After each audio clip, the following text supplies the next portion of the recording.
चाहे कोई साइंटिस्ट हो या फिलोसफर ही क्यों ना हो, सबकी क्यूरियोसिटी बस एक ही रीजन की वजह से आ रही है, और वो ये है कि हम कॉन्शियस कैसे हैं। मतलब क्या चीज है जो कॉन्शियसनेस बना रही है हमारे अंदर। जैसे अगर आपको फिजिक्स में इलेक्ट्रॉन प्रोटॉन तक पता होगा ना, तो आप ये जरूर सोचते होगे कि यार इलेक्ट्रॉन तक पहुंच गए, अभी तक ये नहीं पता चला कि क्या रीजन है कॉन्शियसनेस का। कुछ ऐसा मिला नहीं जो कि ऐसी चीजें जनरेट कर सकता है जो हम फील कर रहे हैं। और अगर मान लो कि हमें पता चल जाए, तो क्या कभी कोई हम मशीन के अंदर ये चीज डाल सकते हैं? तो अगर सीधे सीधे बोलूं ना, तो नहीं। क्योंकि अगर हमें ये भी पता चल गया कि हम कॉन्शियस क्यों हैं, तब भी उसके लिए हम कोई कोड नहीं बना सकते। क्योंकि उसके लिए एक और इम्पॉर्टेंट चीज हमें जानना जरूरी है, और वो ये है कि जो भी चीज कॉन्शियसनेस बना रही है, क्या वो प्रोसेस कॉम्पिटेबल है? मतलब क्या स्टेप बाय स्टेप उस तक पहुंचा जा सकता है? जैसे मान लो कि आपने एक चॉकलेट खाया। अब जो चॉकलेट खाने का एक्सपीरियंस है, जो उसका टेस्ट है, तो भले ही उस टेस्ट का रीजन आपको पता चल जाए, तो क्या आप उस तक पहुंच सकते हो कभी? वो जो टेस्ट वाली फीलिंग आप फील करते हो, क्या उसके लिए कोई कोड लिख सकते हो आप? या और सारी फीलिंग जैसे डरना होता है, तो जो डर आपको लगता है ना, क्या वही डर सेम एक्सपीरियंस कोई मशीन को लग सकता है कभी? मशीन बस मिमिक कर सकता है, नकल कर सकता है। उसको सच का कभी वो डर या फिर वो टेस्ट या फिर कोई भी फीलिंग हो, वो कभी उस फीलिंग को फील नहीं कर सकता। क्योंकि अगर आप ही सोच के देख लो, ये सारी चीजें नॉन कंप्यूटेबल है। क्योंकि अगर ये सारी चीजें कंप्यूटेबल होती ना, तो आप कोई चीज बार बार ना कर रहे होते। जैसे देखो, अगर आपको कॉफी पीने में एक दिन मजा आ गया, पर वही सेम टाइप का मजा हर रोज नहीं आएगा। यहाँ मैं मजे की बात नहीं कर रहा हूँ, यहाँ मैं बात कर रहा हूँ कि जैसे एक्सपीरियंस का। जब आप ये सब सोचोगे ना, तो आप खुद रियलाइज कर लोगे कि ये सारे जो एक्सपीरियंस है ना, इनको कोई एल्गोरिथम बना के इन पर नहीं पहुंचा जा सकता है। या अगर कहे तो इस एक्सपीरियंस को हम रिड्यूसिबल नहीं कर सकते, भले इसका हमें रीजन पता चल जाए। तो क्या आपने कभी भी कोई फिजिक्स में कोई ऐसी चीज पढ़ी है जो नॉन कंप्यूटेबल हो? जैसे अगर कोई 9th क्लास का भी बच्चा है, तो उसने न्यूटन्स के लॉ पे क्वेश्चंस लगाए होंगे कि इनिशियल वेलोसिटी रखो तो फाइनल आ जाएगी, फिर वो डिस्टेंस आ जाएगा। तो देख रहे हो, ये सारी चीज़ें तो कंप्यूटेबल है कि अगर हमें एक चीज़ पता है, तो हमें ये पता चल जाएगा कि इसके बाद क्या होगा, या इसकी फाइनल वेलोसिटी क्या होगी, या डिस्टेंस कितना ट्रैवल करेगा, ये सब हम बता सकते हैं।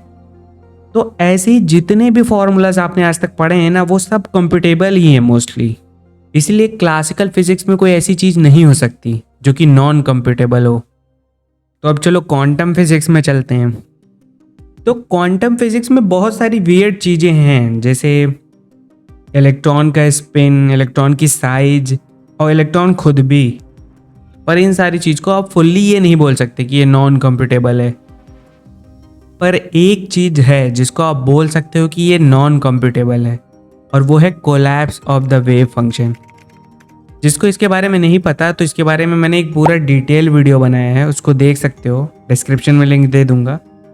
और जिनको नहीं पता, वो बस मान लो कि एक प्रोसेस होता है collapse of the wave function, जिसमें जो इलेक्ट्रॉन्स होते हैं ना, वो कई सारी पोजीशन पे होते हैं, तो उसको बोलते हैं सुपर पोजीशन में होना। और वही जब कई सारी पोजीशन एक पोजीशन में कन्वर्ट हो जाती है, तो उसी को बोलते हैं कोलैप्स होना। इलेक्ट्रॉन का पोजीशन कोलैप्स होके एक जगह पे आ गया। अभी 1 सेकंड पहले दिखाई दे रहा था कि ये हजारों जगह पे है, और अब 1 सेकंड बाद ये सडनली एक जगह पे आ गया। तो इसी एक जगह पे आने को ना collapse of the wave function बोलते हैं। आपको ऐसा लग सकता है कि जो सुपर पोजीशन है जो इलेक्ट्रॉन का, कि इलेक्ट्रॉन एक ही टाइम पे कई जगह पे है, ये तो खुद नॉन कंप्यूटेबल लग रहा है ना। पर ये तब होता जब हम इसको प्रेडिक्ट ना कर पाते, पर हम श्रोडिंगर का इक्वेशन यूज करके इसको प्रेडिक्ट कर सकते हैं। तो ये फुल्ली नॉन कंप्यूटेबल नहीं है, भले ही कितना अजीब क्यों ना साउंड करे कि एक इलेक्ट्रॉन कई जगह पे कैसे हो सकता है। पर वो कई जगह से एक जगह पे होना ना, ये अजीब है। अजीब का मतलब कोई स्ट्रिक्ट मैथमेटिकल फॉर्मूला नहीं है जिससे आप इसको एक्सप्लेन कर सको। अब स्ट्रिक्ट मैथमेटिकल फॉर्मूला नहीं है, इसका क्या मतलब हुआ? तो देखो, अगर मैं आपसे कहूँ ये कौन सा कलर है, तो आप बोलोगे ये ऑरेंज कलर है। पर मैं बोलूँगा ये ऑरेंज कौन सा कलर है, तो आप बोलोगे यार वही झंडे पे जो है अपने इंडिया के। फिर अगर मैं ये आपसे पूछता जाऊंगा ना तो आप कहीं पहुंचोगे नहीं, आप लास्ट पे एक चीज़ पे पहुंचोगे जिसको बोलोगे आप ये ऑरेंज फ्रूट है। इसी फ्रूट के कलर को ना, इसी के अपीयरेंस को हम ऑरेंज बोलते हैं, उससे पीछे नहीं जा पाओगे आप। तो देखा आपने कैसे एक पॉइंट पे मान लिया कि यही है ऑरेंज कलर। मतलब आप ये कभी प्रूफ ही नहीं कर सकते कि ये ऑरेंज कलर एक्चुअली में है क्या, आपको मानना ही पड़ेगा कि यही है भाई ऑरेंज कलर। हालांकि अब कुछ लोग सोच रहे होंगे कि यार वेवलेंथ से तो बता सकते हैं कि कौन सा कलर है, पर ये मैं एकदम एग्जैक्ट एग्जाम्पल नहीं दे रहा हूँ, मैं मतलब कुछ और एक्सप्लेन करना चाह रहा हूँ, तो उसको समझो। तो देखो जैसे आपने ये मान लिया ना कि ये ऑरेंज कलर है, तो ऐसे मैथमेटिक्स में भी कई सारे फॉर्मूलाज हैं जिस पे आप एक पॉइंट पे बस मान लोगे कि x is equal to y, पर आप कभी ये प्रूफ नहीं कर पाओगे कि वो कैसे x is equal to y है, आपको मानना ही पड़ेगा। और इसी को बोलते हैं ना गॉडेल इनकम्प्लीटनेस थ्योरम। तो अगर इन सबको कंसीडर करें तो अगर वेव फंक्शन के कोलैप्स का कोई फॉर्मूला होगा भी ना, तो उस पे एक पॉइंट पे हमने कहीं ना कहीं कुछ मान लिया होगा और उसका कोई प्रूफ नहीं है, बस उसको मानना पड़ेगा कि x is equal to y है। वो कहाँ से आया है ये नहीं पता, पर हमें ये पता है कि हम ये कभी नहीं प्रूफ कर सकते कि वो कहाँ से आया। ये थोड़ा पैराडॉक्सिकल साउंड कर रहा होगा, तो एक बार फिर से सुन लेना कि जैसे कुछ चीज़ें होती हैं जिसको आप एक्सप्लेन कर सकते हो कि ये सही है, पर आप ये नहीं एक्सप्लेन कर सकते कि कैसे सही है, पर आप ये एक्सप्लेन कर सकते हो कि आप ये नहीं एक्सप्लेन कर सकते। अगर नहीं समझ में आया तो भाई ए बी मान के सब समझ लेना, जो वो ट्रिक लगाते हैं लॉजिक वाली। अगर ओवरऑल अभी तक आपको कुछ भी समझ में नहीं आया ना, तो बस मान लो कि वेव फंक्शन का जो कोलैप्स है वो नॉन कंप्यूटेबल प्रोसेस है, और जैसे कि मैंने बताया कि कॉन्शियसनेस भी नॉन कंप्यूटेबल है, तो क्या कहीं वेव फंक्शन का कोलैप्स ही तो नहीं है जो हमें कॉन्शियस एक्सपीरियंस दे रहा है। तो इसी के ऊपर ना एक कॉन्ट्रोवर्शियल थ्योरी है जो कि स्टुअर्ट हैमरऑफ और रॉजर पेनरोज की है, जिसके अकॉर्डिंग कॉन्शियसनेस यहीं से आ रही है, वेव फंक्शन के कोलैप्स से। और ये ब्रेन में हो कहाँ पे रहा है, ये हो रहा है न्यूरॉन के अंदर एक माइक्रोट्यूब्यूल जगह होती है, वहाँ पे हो रहा है ये कोलैप्स। मतलब वहाँ पे इलेक्ट्रॉन या कुछ पार्टिकल सुपरपोजिशन की स्टेट में होते हैं, फिर वो कोलैप्स कर जाते हैं, वो एक पोजीशन पे आ जाते हैं, और वही एक पोजीशन में आने पे जो एक्सपीरियंस होता है ना, उसी को हम कॉन्शियसनेस बोल रहे हैं। तो जिसको पहले से वेव फंक्शन कोलैप्स के बारे में पता होगा ना, उसको ये भी पता होगा, उसने ये जरूर रटा होगा उसने कि कोई ऑब्जर्व करता है तभी इलेक्ट्रॉन कई पोजीशन से एक पोजीशन पे आता है।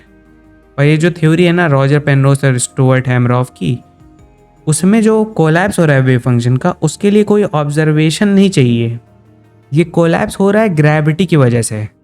मतलब ग्रेविटी वेव फंक्शन को कोलैप्स करवा रही है, तभी हमें कॉन्शियस एक्सपीरियंस हो रहा है। अब अगर आप सोचोगे कि अगर ऐसा है तो इंटरनेशनल स्पेस स्टेशन में जो एस्ट्रोनॉट्स हैं वो कॉन्शियस कैसे हैं, वहाँ तो जीरो ग्रेविटी है। तो देखो जो वहाँ पे हम बोलते हैं जीरो ग्रेविटी, वो वैसी जीरो ग्रेविटी नहीं है, वो ग्रेविटी का बस इफेक्ट कैंसिल हो रहा है, ग्रेविटी वहाँ पे फिर भी है। अब जैसे अगर चांद पे चले गए तो बहुत कम हो जाएगी ग्रेविटी अर्थ के कंपैरिजन में, तो क्या हमें चीज़ें धीरे धीरे एक्सपीरियंस होगी इस थ्योरी के हिसाब से, क्योंकि ग्रेविटी कम होगी तो कोलैप्स धीरे धीरे होगा, सुपर पोजिशन बना रहेगा कुछ देर तक। तो नहीं, एक मामूली ग्रेविटी भी ना कोलैप्स करवा देगी वेव फंक्शन का कुछ टाइम में। अब देखो आप कुछ और भी सोच सकते हो, वो ये है कि अगर कोलैप्स से ही हमें कॉन्शियस एक्सपीरियंस हो रहा है तो सन में भी तो कोलैप्स हो सकता है। हो सकता है सन में कितने पार्टिकल कोलैप्स हो रहे होंगे, तो क्या सन को भी कुछ एक्सपीरियंस हो रहा है? तो देखो नहीं, सन को कुछ एक्सपीरियंस नहीं हो रहा है, क्योंकि सिर्फ कोलैप्स से हमें कॉन्शियस एक्सपीरियंस नहीं होता, हमें इसके लिए पूरा ब्रेन का स्ट्रक्चर चाहिए, न्यूरॉन जैसा ही स्ट्रक्चर चाहिए, उसी के अंदर होना चाहिए कोलैप्स। मतलब कि अगर ब्रेन डैमेज हो गया तो चाहे जितना कोलैप्स होता रहेगा आप कॉन्शियस नहीं रहोगे, मतलब इस थ्योरी के अकॉर्डिंग। और जो मेन स्ट्रीम न्यूरोसाइंस वाले हैं वो इस थ्योरी पे बिलीव नहीं करते हैं, क्योंकि वो लोग जो बताते हैं कि जो कॉन्शियसनेस है वो बेसिकली मतलब फिजिकल प्रोसेस से आ रही है, मतलब बिलियन न्यूरॉन्स के कनेक्शन से ऑटोमेटिकली कॉन्शियसनेस आ जा रही है।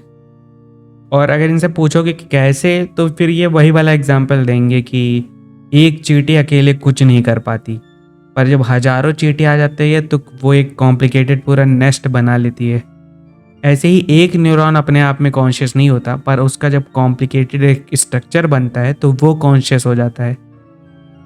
पर अभी जो रीसेंट स्टडीज़ है ना जो क्वांटम बायोलॉजी की, जैसे क्वांटम इफेक्ट जो फोटोसिंथेसिस या फिर बर्ड्स जो चिड़िया अपना रास्ता देखने के लिए यूज़ करती है, उसमें ऐसा पता चला कि जो बायोलॉजिकल सिस्टम होता है वो क्वांटम कोहेरेंस मेंटेन कर सकता है। क्वांटम कोहेरेंस का मतलब कि क्वांटम सुपरपोजिशन। तो मतलब कुछ तो चांस है इस थ्योरी के सही होने का। और इन सब बातों से तो एक बात तो अलग क्लियर होती है कि वो है कि कोई मशीन कभी कॉन्शियस नहीं हो सकता। अगर आप कभी कोई मशीन को कॉन्शियस देखो फ्यूचर में, आज से 50 साल बाद, तो इसका मतलब ये है कि ज़रूर उस मशीन के अंदर कोई बायोलॉजिकल चीज़ है। या हो सकता है उन्होंने रियल का न्यूरॉन्स यूज़ किया हो, चाइना वालों ने।